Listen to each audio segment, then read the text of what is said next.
Hello everyone, welcome to brilliant tutorial. আজকে এই ভিডিওর মাধ্যমে আমরা পাস ফেল জাতীয় অঙ্কের কনসেপ্ট খুব সহজেই শিখে নেব।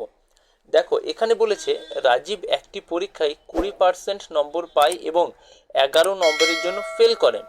যদি সে 50% নম্বর পেত তবে সে 5 নম্বর থেকে 4 নম্বর বেশি পেত। তবে ওই পরীক্ষার পাস নম্বর কত, অর্থাৎ কত নম্বর পেলে ওই পরীক্ষাতে পাস করা যাবে। দেখো, এখানে আমি একটি ডায়াগ্রাম এঁকে নিয়েছি যেখানে দুটি বিন্দু রয়েছে, একটি এ এবং অপরটি বি। এ বিন্দু হলো পরীক্ষার সর্বনিম্ন মার্কস অর্থাৎ 0% এবং বি বিন্দুটি হলো ওই পরীক্ষার সর্বোচ্চ মার্কস অর্থাৎ 100%।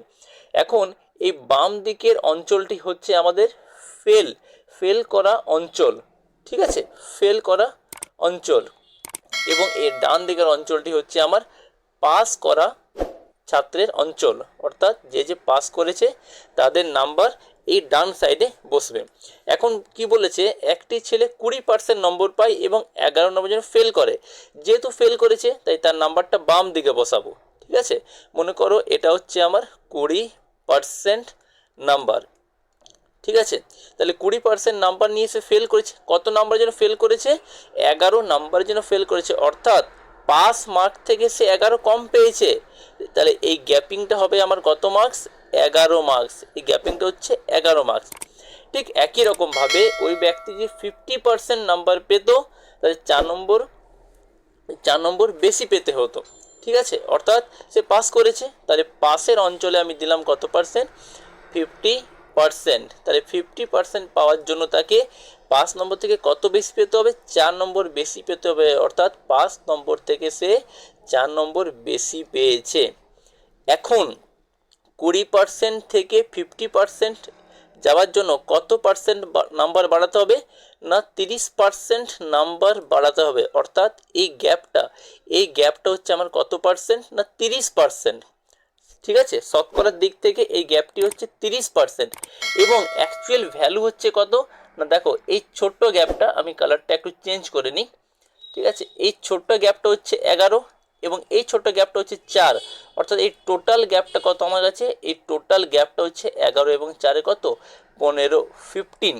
অর্থাৎ আমরা বলতে পারি যে 30% শতকরার বিচারে 30% সমান অ্যাকচুয়াল নাম্বার হচ্ছে কত?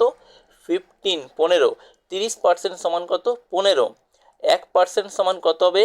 1% সমান 15/30। 15/30 মানে 1/2। এবং আমি এখানে পরীক্ষার পূর্ণমান নয়, 5 নম্বর বার করতে বলেছে। 5 নম্বর বার করার জন্য যে কোনো একটা পার্সেন্টেজ, হয় 20% নাহলে 50% বার করে নেবো আমি, ঠিক আছে। আমি 20% বার করে নিচ্ছি। তাহলে 20% ইজিক্যাল টু কত হবে?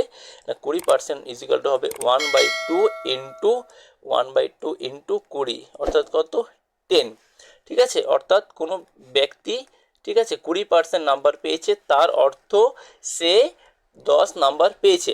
এখন 10 নাম্বার পেয়ে সে কত নাম্বারে ফেল করেছে? 11 নাম্বারের জন্য ফেল করেছে, তাই না? অতএব তাকে পাস করার জন্য আরও 11 নম্বরের দরকার ছিল। অতএব পরীক্ষার মোট পাস নম্বর কত? না সে 10 পেয়েছে, আরও 11 পেলে পাস করতো, অর্থাৎ পাসিং নম্বর, ওই পরীক্ষার পাস নম্বর হয়ে যাবে কত? না 10 + 11 অর্থাৎ 21। 21 নাম্বার হচ্ছে ওই পরীক্ষার পাস মার্ক।